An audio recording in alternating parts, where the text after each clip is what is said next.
আমারও যাইতে হবে, যাইতে হবে কি হবে না? আমার যাওয়াটা যদি মুমিন ভাবে, আমার যাওয়াটা যদি আল্লাহর কাছে ইমানওয়ালা মুমিনওয়ালা হয়ে যদি যাইতে পারি, আমার যদি যাওয়াটা ওই যে যাওয়ার সময়টা, এই সময়টা যদি আমার যাওয়ার আগ মুহূর্তে যদি আমার ইমান আমল সবকিছু যদি আমি পরিবর্তন করে সুন্দর করতে পারি, আল্লাহর কাছে আমার যাওয়াটা সুন্দর হবে। ঠিক কিনা বলেন? রাসূল আরবি সাল্লাল্লাহু আলাইহি সাল্লাম বলেন, মুমিনের মৃত্যু এমন ভাবে হয় যেরকম, এখন আপনাদেরকে আমি উদাহরণ দিয়ে কিভাবে বুঝাবো। রাসূল সাল্লাল্লাহু আলাইহি সাল্লাম হাদিসে বলেন, বোতল চিনেননি? বোতল, বোতলের উপর একটা মুখ থাকে যেটাকে আপনারা কাক বলেন।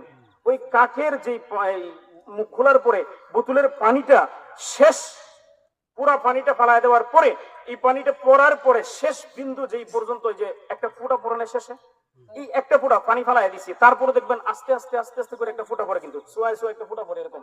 এই যে ফুটাটা পড়ে না, এই ফুটাটা যেরকম পড়ে খুব নরম ভাবে, খুব সুন্দর ভাবে, খুব কষ্ট কম হয়, এই যে ফুটাটা পড়ে, সেম টু সেম মুমিনের মৃত্যুটা এমন ভাবে হবে, মুমিনের জানটা এমন ভাবে আজরাইল বাহির হবে, মুমিন টেরও পাইবে না। বলেন না সুবহানাল্লাহ? তা আমরা মুমিন হওয়ার চেষ্টা করবো না ইনশাআল্লাহ? ইনশাআল্লাহ। এবার চলেন, নাফরমান পাপিষ্ঠ নাফরমান বান্দা যারা হবে তাদের অবস্থা কি হবে, ওই বিষয়ে একটু আলোচনা করি ইনশাআল্লাহ। মুসলমান ভাইরা আমার, এদিক সেদিক নজর দিবেন না, কথাগুলো মনোযোগ দিয়ে শোনার চেষ্টা করবেন। এ বন্ধু, আল্লাহ পাক রব্বুল আলামিন এই দুনিয়ার জমিনে আমাকে আপনাকে সৃষ্টি কইরা পাঠাইছেন। আল্লাহ পাক রব্বুল আলামিন আমাকে আপনাকে এই দুনিয়ার জমিনে সৃষ্টি কইরা পাঠাইয়া আমার আপনার জন্য একটা নির্ধারিত